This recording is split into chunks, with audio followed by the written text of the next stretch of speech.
This is Cactus and welcome back to another Minecraft video. In this video, I'm going to transform the standard Minecraft end city into something larger and more complex. I will try to keep the original concept of the end city the same, which means that it will have one main building and branch out into smaller buildings as well as include an end ship. I will play the time lapse of myself building the end city and get back to you when it's done.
first thing I did when transforming the end city was to build a circle of purple on the ground.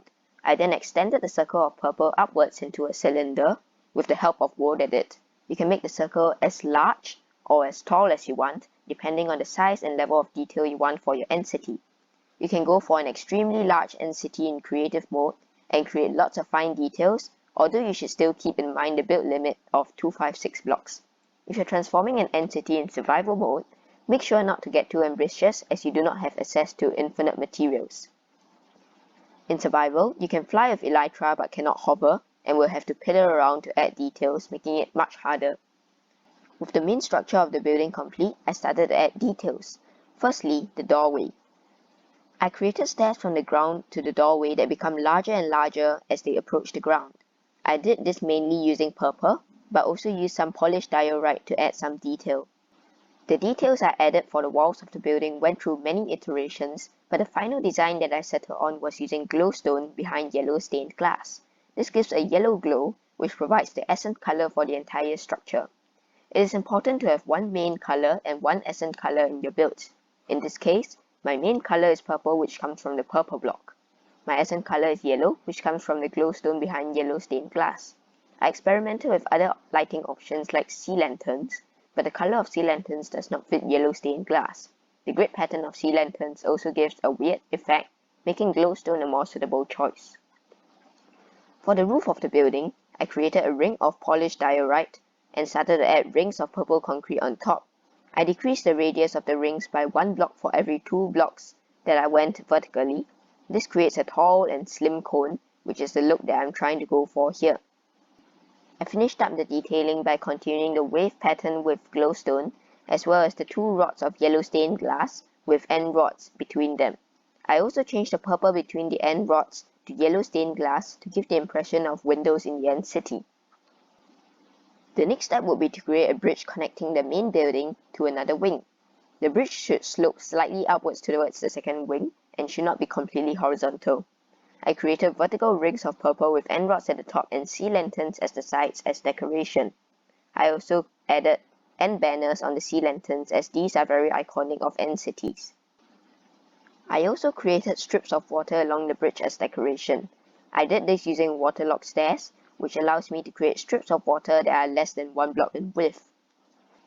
The second wing of the end city is similar to the first, although it is smaller in width and floating in the air.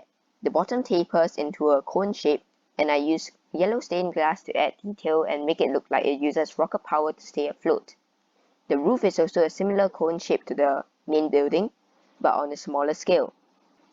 The next bridge stems from the front of the second wing of the end city and ends with a larger vertical ring with more detail, like this end rod surrounded by yellow stained glass panes. The yellow stained glass panes do not connect to the end rod as it is not a solid surface. This makes them look like they are floating particles. Some distance away from this bridge is the end ship. I created a slightly larger end ship with more details, like the 2 large sails on top of the ship. To create sails, simply create 1 large central pillar and branch it out at the top, as well as the middle, to create the mast. The sail itself is made of wool and is shaped to look like the wind is blowing from behind, allowing the end ship to leave the end city. The inside of the end ship is a treasure room with a pile of treasure in the center and various other precious blocks around it. I used a player heads data pack to obtain the small blocks, which can be used to add more detail and realism to the treasure pile. This data pack allows me to obtain mini blocks for gold, diamonds, emeralds, and netherite, etc.